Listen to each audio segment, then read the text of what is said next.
These guys entirely focus on the phase between because they took our flourish, so we need to look somewhere else. With our healing, we have some tweaks to our healing abilities, some buffs, some nerfs. There are also a huge buff to our damage casting abilities, and we still don't have new set bonus that will be huge part of our gameplay. We still don't have that, so we need to farm dungeons, farm raid, or farm dungeons then wait so we can buy sets. So before that, we lost what we had, and we still don't have the new stuff because new set bonuses are just absolutely massive, and it's absolutely must have as soon as possible. Is very good for Restoration Druid. So this is in between, like, so you can do dungeons before you get your set. Then you need to switch your gameplay a little bit, not massive changes, but there are changes. So this is not how you heal in the previous season. This is not how you will heal later. Of course, it's similar. World of Warcraft changes are usually not that big, but yeah, there's some difference. So let's start with it, and start with the stats, of course. Best stats for you on Restoration Druid is haste, so pump haste as soon as possible, absolutely key. And then second one is mastery, of course, not for top damage, but let's keep damage right now. We are waiting for our set bonuses anyway, and mastery will be absolutely huge. And in this season, it was good before too, but even better in this season because all this season will be nourish. Two sets is nourish, and nourish is healing. Healing. It's bonus to his healing 300% from mastery. So mastery will be even juicier than before in this season. So yeah, top priority haste, then mastery. What's left, go for versatility. If not critical, that's whatever. From talent, this is like our base. We still keep flourish, and we'll replace Cornwalk with the Tree of Life, and also choose the reforestation because now is everything tree, and tree is spawning another trees. We have baby trees from our big tree. So reforestation is good addition to just change it for budding leaves because budding leaves is life bloom is usually overhealing anyway, so it's definitely a good pick there. And from the left side, just change to hibernate if there is incorporeal weak, so we need to CC ghost, then definitely take hibernate then. Before talk about gameplay, let's get through some general information. So we lost flourish, that was our best cooldown. Then we are losing also convoke because point of convoke was to replace flourish, to get that free flourish from convoke. Now the flourish is rapidly nerfed. It's still not bad, it's still bored to use, but it's not our best cooldown. So we now focusing more on the trees. We also get a new addition that our Tree of Life is spawning little trees, and the little trees, I mean Group Guardians, and that Group Guardians is also reducing cooldown for Tree of Life, so that's quite massive. It compensating because 3 minutes are quite long, so yeah, I really like that shortened duration. So now instead of Flourish, we will be blasting Tree of Life, and also we can have a free Tree of Life from every 3 casts of Swiftment, so Swiftment will be even more important. Now apart from this cooldown usage, we don't really have, let's say we don't have burst healing, it's still healing over time, but yeah, Flourish was kind of burst because it was at least twice amount, so we need to focus much more to be prepared before damage happens. So to have life blooms up and healing through that verdancy even more than before, and don't underestimate life bloom and efflorescence and verdancy. It's massive too, it will heal a lot. Just don't spam regrowths everywhere. You really try. Life blooms, verdancy, and holds on life bloom, so it's blooming. It's massive. Also, second note, before gameplay, you need to think about your mastery. The more hot you are on target, it's healing the most. So as now, being prepared for damage is much more important than before. Let's start talking about which spells you use, or rather which spells you should have priority to be prepared. So also the first one is spread your adder to your swarm. You should do that even between the combats before you start the key. Anytime you have free time, spread it, and it's really important to always use it on cooldown, short after cooldown is ready, because if you will wait like 5 seconds, your stacks will get decreasing. So we really need to use it fast, or as soon as possible.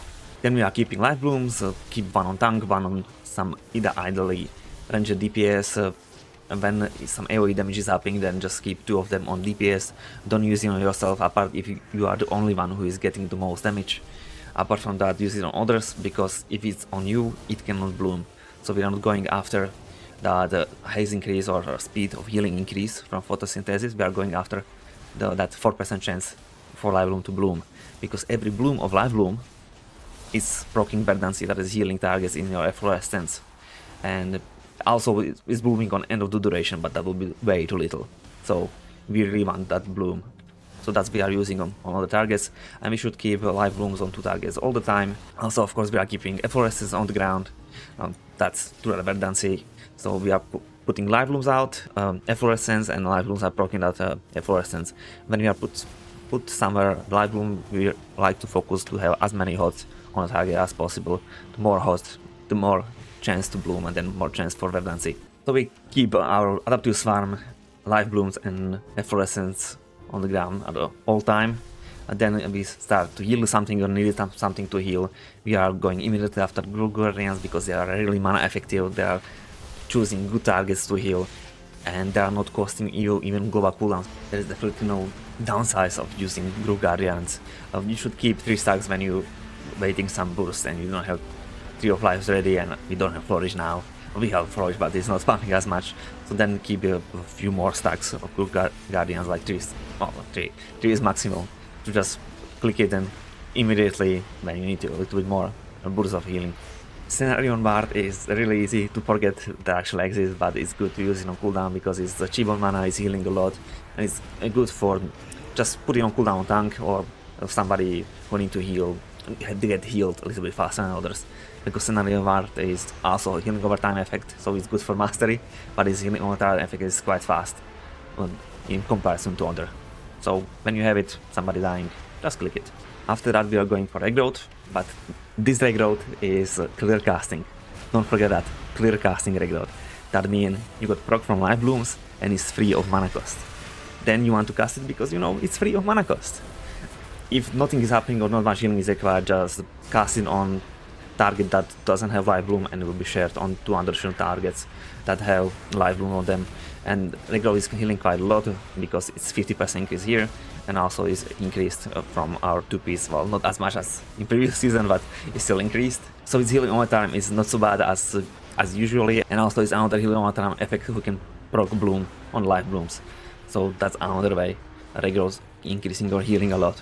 Then we use rejuvenations. Rejuvenations best placement on the targets that have live bloom. I see a lot of people that putting rejuvenations on targets that don't have live blooms to compensate because they are missing live blooms. If you put it on targets with live blooms, they will be blooming more often, and then verdancy will heal the others. Of course, if you have time, put it on others too, but priority is that live bloom targets because verdancy is absolutely massive tool. Of course, if nobody standing in your circle, then yeah, put the rejuvenations on the targets. But yeah, it's try to focus putting rejuvenations on live bloom targets because verdancy and blooms too, that makes the live bloom targets almost immortal. Our next priority is using Swiftment. Of course, it's healing nicely. It's also proccing our Soul of the Forest, that is increasing healing of our nest abilities. It's best to use Wild Growth after Swiftment, but whatever is still alright because we want to use Swiftment as often as possible to have 3 stacks and then get free Incarnation Tree of Life for 10 seconds. That's third of the duration. Original is 30 seconds. Then we have Wild Growth, that's our AoE tool. Again, best to use after Swiftment, but it's good anytime. It's good for healing AoEs. And we have still Flourish. That most power of Flourish is now extended duration, and Wild Growth is best for extended duration because when you check the tooltip for the shiny boy, healing starts high and declines over the duration. That means if you extend duration of Wild Growth, it will do much more healing than without it. When we did everything of this and still we need more healing, then it's time for more rejuvenations, as I said, on other targets, not just live bloom targets. And if it's still not enough, we are spamming regrowth. Now we are spamming regrowth. Regrowth is spam is 10th point, don't forget about that. If you are late with healing, it's already too late to spam regrowth. You need to start applying live blooms and efflorescence and buffs. Healing over time is effect on live bloom target, and all of that is spamming so much damage. If everybody is low and you just keep spamming regrowth, you can save it for next like 3 seconds, but in a side of next 8 seconds, it's just better to reapply everything. Alright, it's not alright, but they already dropped. It was your fault. Your host was not ready. So when you are in situation like more people, like 4 players, are low on health, you will never resolve it with spam or regrowth. They need to use some healing themselves, or you need to just start applying and hope they will survive next few seconds before you get everything out. So even when you feel, oh, I need to spam regrowth, it's not Shadowlands anymore, regrowth is not our main tool. But yeah, even with the Tree of Life and use Innervate, you can spam that regrowth much faster, but regrowth spam is much better to overheal some single target, maybe 2 targets, but definitely not the whole group when they are low. You just, I was saying, just keep reapplying your hosts, and just was it just your fault they got so low? It's not like now you need to save them. No, you need to be prepared. That's how it works now. It will be better with panic healing, with the new set bonuses, because they're absolutely insane. So, but we are still not there. A little bit talk about the cooldowns. So Nature Swiftness is our short cooldown. That's what to do. Click it and use regrowth with it, because it's instant and 100% stronger. And that's some healing. That's some panic healing. It's mainly cooldown single target. But yeah, that's something we can heal really fast. And then we still have Flourish. It's much bigger than before, but it's shorter cooldown. So we have usage of it much often. So the best to use to extend wild growth that is buffed by Swiftment. So Swiftment, wild growth, Flourish is still huge that you extend that duration. Of course, it's still good to just click it when you have all the HUDs out to extend duration. Of course, it will increase your healing a little. And if you have all set, then you have still healing over time effect is even 1% better than default Flourish now for additional 16 seconds. All is still good. As you can see on 4 set, we have now the Verdant Infusion buff. And maybe it was there before, but maybe you will use Verdant Infusion. This is so little, but maybe we will be using Verdant Infusion a little more, because we want to use our Swiftment as often as possible, so we can just click Reforestation. That, I think, Flourish is better choice than Verdant Infusion. So hard to say, but definitely let's just play with Flourish, because we just end up previous season we are using on Flourish. So if with the set pieces, it will be just better to use Verdant Infusion, because of spawning trees, and having tree will be so massive. So we'll see about that. So Incarnation, Tree of Life, our new shiny cooldown, replacing Convoke. You blast it, you have flat increase of your every heal by 15%, so that is already nice. Then abilities getting buff. So most important, Rejuvenation have a huge, massive buff. It's 50% increase to healing and 30% decrease mana cost. So the Rejuvenation spam is best choice when you have a Tree of Life. A second best choice is spamming regrowths, but the regrowths are costing a lot of mana. They are instant in Tree of Life, so we can just spam it. Best thing to do when you need to save some single target, but keep in mind it's quite high mana cost on some instant to non-stop spam, so we'll try to combine it with Innervate.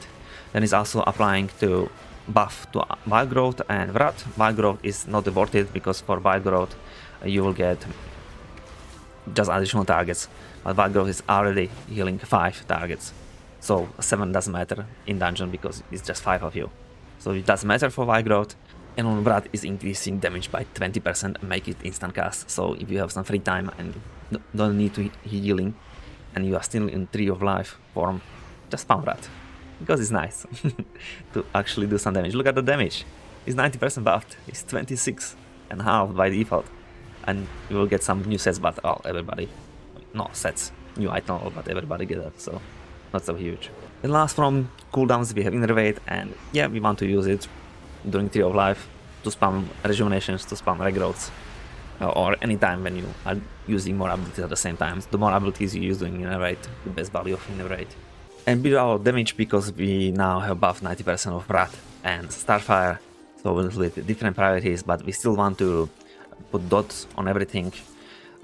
If you have, like, I think even 6 targets, 5 targets, definitely you want to spread Moonfires too, but it's quite bothering thing to do, so you can just, if you have more targets, just put Sunfire and spam it. More than 6 targets is not worth it to spam.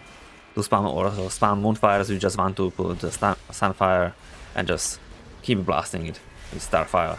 On single 2 targets, definitely still applying Moonfires. So when it's more, it's still a little bit better to apply them, but no, and when you have 10-15 targets, there is no reason to just applying Moonfires. You just clearly, again, Sunfire and blasting starfires there.